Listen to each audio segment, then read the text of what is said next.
درود بر شما. با دانسته ها همراه باشید تا یکی از معروفترین چهره‌های تاریخ یعنی آدولف هیتلر را بهتر بشناسید.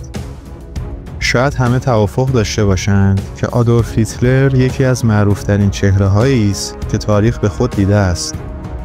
وی سیاستمدار و رهبری جاه طلب بود که بزرگترین جنگ تمام دوران به دلیل اهداف بلندپروازانه او آغاز شد و به واسطه همین جنگ میلیون ها نفر به کام مرگ کشیده شدند. شماره 1. هیتلر هیچ وقت پای خودش رو توی اردوگاه‌های مرگ یهودیان نگذاشت. در واقع اون نمیخواست خودش رو با جنایات وحشتناکی که در این اردوگاه‌ها میشد مرتبط بسازه. و علی‌رغم فرمانهای ظالمانه‌ای که میداد، هیچ وقت دوست نداشت شاهد اجرای اونها باشه. شماره 2. هیتلر در جوانی به عنوان یک هنرمند مورد پذیرش قرار نگرفت.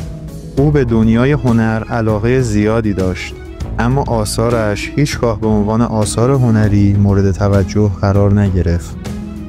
وی در دوران نوجوانی مدرسه را ترک کرد و در شهر وین به عنوان یک هنرمند زندگی بسیار سخت و فقیرانه‌ای داشت. و بدین ترتیب هیتلر دست کم 3 بار از ورود به کالج هنر شهر وین باز ماند. شماره 3. هیتلر سخنرانی کردن رو به روش‌های عجیبی تمرین می‌کرد. اگرچه هیتلر رو به عنوان یکی از بی‌رحم‌ترین شخصیت‌های سیاسی تمام دوران می‌شناسند، اما نباید این نکته را غافل شد که وی سخنوری بسیار زبردست بود. او با روش‌های عجیب و غریبی خودش رو برای سخنرانی آماده می‌کرد. علاوه بر این، وی از تمرین‌های سخنرانی خود فیلم و عکس تهیه می‌کرد تا با دیدن اونها بتونه ژست‌هایش رو بهبود ببخشه. البته گفته میشه که اون این عکس‌ها رو دوست نداشته و به هافمن دستور داده بود که اون عکس‌ها رو نابود کنه، که البته مشخص هافمن این کارو نکرده. شماره 4. او در جنگ جهانی اول تا دم مرگ پیش رفته بود.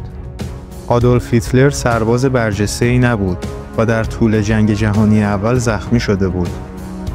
در طول مبارزه با بریتانیایی‌ها توسط یک سرباز بریتانیایی از مرگ نجات یافت. او تمام مدت را در میدان نبرد بود و هیچگاه از شرایط جنگ شکایت نکرد و درخواست مرخصی و استراحت نیز نکرد. شماره 5. هیتلر عاشق انیمیشن بود. هیتلر علاقه زیادی به کارتون و انیمیشن داشت و در این میان محبوب ترین کارتون ها رو آثار والت دیزنی میدونست. وی از اینکه انیمیتورهای آلمانی نمیتونستن آثاری مانند والت دیزنی بسازن خیلی ناراحت بود. شماره 6. هیتلر به وضوح از شخصیت‌های قدرتمند آمریکایی الهام گرفته بود. او از هنری فورد صاحب کمپانی فورد هم الهام گرفته بود. یک عکس از هنری فورد روی میز کار هیتلر قرار داشت. شماره 7. هیتلر همیشه علاقه داشت چیزهای عجیب و متمایز بسازه. در طول سالهای جنگ جهانی دوم وی تلاش کرد ارتشی از سگ‌های سخنگو تشکیل بده. وی بر این باور بود که با تشکیل چنین ارتشی انگلیسی‌ها و آمریکایی‌ها رو پشت سر خواهد گذاشت. شماره 8. جالبه که بدونید آدولف هیتلر به شدت نسبت به بدرفتاری با حیوانات عکس‌العمل نشان میداد. وی به سختی رژیم گیاهخواری رو دنبال میکرد و دوستانی که گوش میخوردن رو هم سرزنش میکرد. شماره 9. هیتلر پزشک یهودی خود رو بازداشت نکرد. وقتی که هیتلر هنوز جوان بود، پزشک خانوادگی اونها یک یهودی بود که ادوارد بلوخ نام داشت. خانواده هیتلر توانایی پرداخت هزینه‌های درمانی رو نداشتند و پزشک یهودی با آنها مدارا می‌کرد و زمانی که هیتلر به قدرت رسید از جان این پزشک یهودی گذشت. شماره 10. هیتلر می‌خواست یک مرد مقدس باشه. هیتلر به شدت به نژاد آریایی باور داشت. او می‌خواست جهانی بسازه که آرمان‌های مسیحی و آریایی داشته باشه. این باورها در دوران کودکی هیتلر شکل گرفته بود، چون اون در کودکی میخواست کشیش بشه. وارد مدرسه دینی شده بود و به همراه دیگر دانش آموزان سرود مذهبی میخوند. او از راهبی که مسئولیت این مدرسه رو به عهده داشت الهام گرفته بود. گفته میشه او حتی در خونه نقش کشیش رو بازی میکرده و سعی میکرده مثل اون سخنرانی کنه. شماره 11. ایالات متحده در طول دوران جنگ جهانی دوم تاکتیک‌های متعددی رو مورد استفاده قرار داد تا در یکی از این تاکتیک‌های باور نکردنی مأمورین ایالات متحده سعی کردند مقدار زیادی هورمون استروژن در غذای او تزریق کنند. آنها با تطبیق باغبان‌های مخصوص هیتلر از او خواستند که استروژن زیادی به هویج‌ها تزریق کنند، زیرا این ماده هم بی‌مزه بود و هم تشخیص آن امکان نداشت. اما این عملیات موفقیت آمیز نبود، زیرا هیتلر باغبان‌ها و تست کننده‌های غذای متعددی استخدام کرده بود. شماره 12. شاید باور نکردنی نباشه، اما رهبران زیادی در سراسر طول تاریخ از گربه‌سانانی مانند گربه و ببر ترس داشتند. و در این میان هیتلر به شدت از گربه‌ها می‌ترسید و به همین دلیل هیتلر هیچگاه به گربه‌ها نزدیک نمی‌شد و در مورد اونها سخنی به زبان نمی‌آورد. شماره 14. هیتلر مسئول به وجود آمدن و توسعه کمپانی خودروسازی فولکس واگن بود، اما هیچگاه نتوانست یکی از این خودروهای این کمپانی را براند.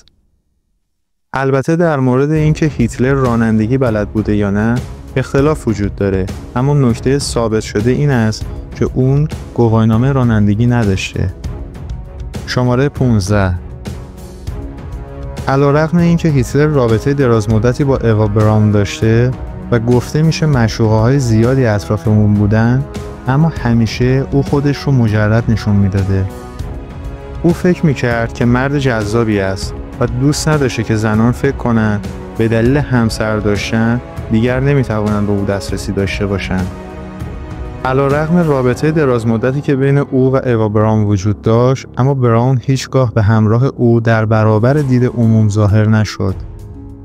هیتلر در این مورد چنین گفته: من با مردم آلمان و سرنوشت آنان وصلت کردم و نمیتوانم ازدواج کنم و نباید هم بکنم. شماره 16. او در یکی از مهمترین روزهای زندگیش خواب بود. در روز عملیات موسوم به دیده که متفقین در ساحل نورمندی پیاده شدند و بخش زیادی از فرانسه را بازپس گرفتند، هیتلر به شدت خواب‌آلوده شده بود و دستور داده بود که هیچ کسی او را بیدار نکند. فرماندهان نظامی که مورد حمله برق‌آسای متفقین قرار گرفته بودند نمیدونستند چی کار کنند و هیچ کسی هم جرأت بیدار کردن هیتلر را نداشت. هیتلر باور نداشت که این عملیات انجام شود و نیروهای متفقین نیز برنامه‌ای برای فریب نیروهای آلمانی طراحی کرده بودند که پیاده‌سازی آن بیشتر از 1 سال زمان برده بود. شماره 17. هیتلر موفق نشد منظر پاریس را از روی برج ایفل تماشا کنه. وقتی که فرانسه سقوط کرد، فرانسوی‌ها نمی‌خواستن هیتلر از بالای برج ایفل به شهر پاریس نگاه کنه. به همین دلیل کابل‌های بالابر این برج رو قطع کرده بودند. علیرغم تلاش فرانسوی‌ها برای تلخ کردن اوقات هیتلر در پاریس، اما وی به شدت تحت تأثیر شهر و به خصوص مقبره ناپلئون قرار گرفت و تنها دیدارش از پاریس برای او خاطره خوشی بود. و در آخر شماره 18. هیتلر در زمان جوانی به شدت سیگار می‌کشید، به نحوی که گاهی روزانه بین 25 تا 40 نخ سیگار دود می‌کرد. اما بعد از مدتی متوجه شد که این عادت علاوه بر این که برای سلامتی وی مضر است، در واقع دور ریختن پول ارزشمند هم هست.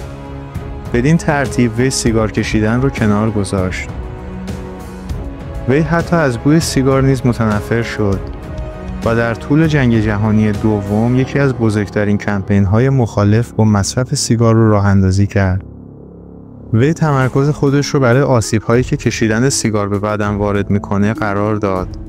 او دوستان نزدیکش را نیز به ترک سیگار تشویق کرد و هر کدام از آنها که سیگار را ترک می‌کردند 1 ساعت طلایی هدیه می‌گرفتند. ممنون از شما که با دانسته ها همراه بودید.